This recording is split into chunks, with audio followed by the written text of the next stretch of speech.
Sa bayan ng San Isidro, may isang bahay na lagi raw iniiwasan ng mga tao. Hindi dahil sa multo, kundi dahil sa mga ingay na naririnig tuwing hating gabi. Ayon sa mga kapitbahay, may humahagibis na tunog sa bubong. Mabigat, mabilis, at parang may humahaplos sa yero gamit ang mahahabang kuko. Si Lira, 17 taong gulang, ang nakatira sa loob ng bahay. Matagal na siyang sanay sa bulungan ng mga tao, pero isang gabi, may nangyaring kakaiba. Mas malakas, mas mabigat, at mas nakakatindig balahibo ang ingay sa bubong. Parang hindi na ito ingay ng hayop. Parang may nilalang na naglalakad paikot sa kanilang kisami. Habang nakahiga, narinig niya ang marahang paggasgas ng kuko sa kahoy. Krk, krk, krk. Nagtaklob si Lira ng kumot, pero hindi natapos doon ang tunog. May pabiglang kalmot sa yero, kasunod ng mababang growl. Hindi aso, hindi pusa.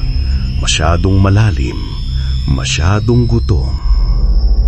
Biglang may kumalampag sa bintana ni Lira. Dahan-dahang gumalaw ang kortina kahit walang hangin. Nang sumilip siya, nakita niya ang 2 pulang mata sa dilim. Hindi gumagalaw, diretso lang nakatingin sa kanya. Napatras siya, halos mapasigaw, pero nanigas ang kanyang lalamunan. Kumaway ang anino. Hindi normal na kaway. Daliri nitong mahahaba, parang may kuko na humahaba at lumalapad habang tumataas ang kamay. At doon niya naramdaman ang malamig na hininga sa batok niya. Hindi sa bintana, nasa likod na niya. Dahan-dahang lumingon si Lira. Naroon ng anino, nakayuko sa kanya. Baluktot ang katawan, mahaba ang leeg at nakanganga ang bibig.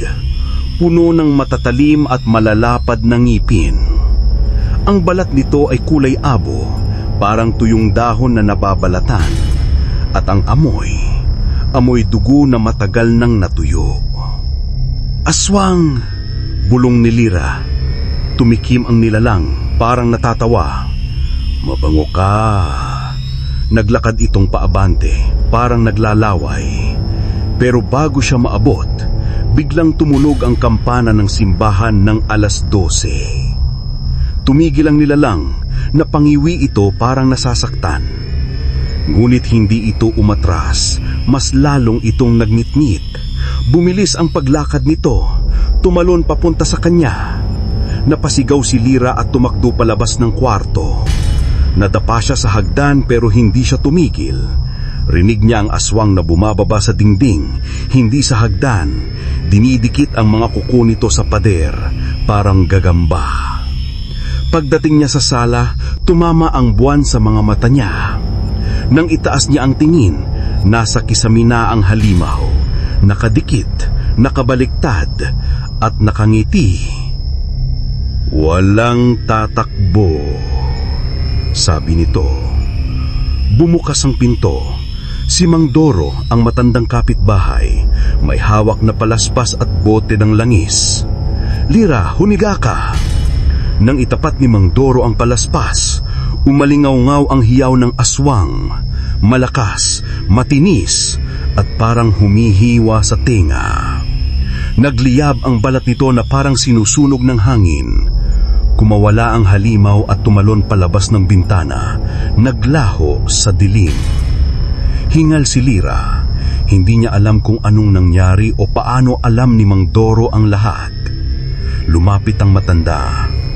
Matagal kitang binabantayan. Ang aswang na yon, matagal ka nang sunusundan. Kinilabutan si Lira. Bakit ako? Tinignan ni Mang Doro sa labas sa madilim na kakahuyan. Bakit? Dahil may gusto silang kunin sa iyo at hindi sila titigil. Sa labas, narinig nila ang mababang growl, mas marami, mas malapit, at nang huminto ang hangin, Sabay-sabay na kumaluskos ang bubong. Mas mabigat, mas marami.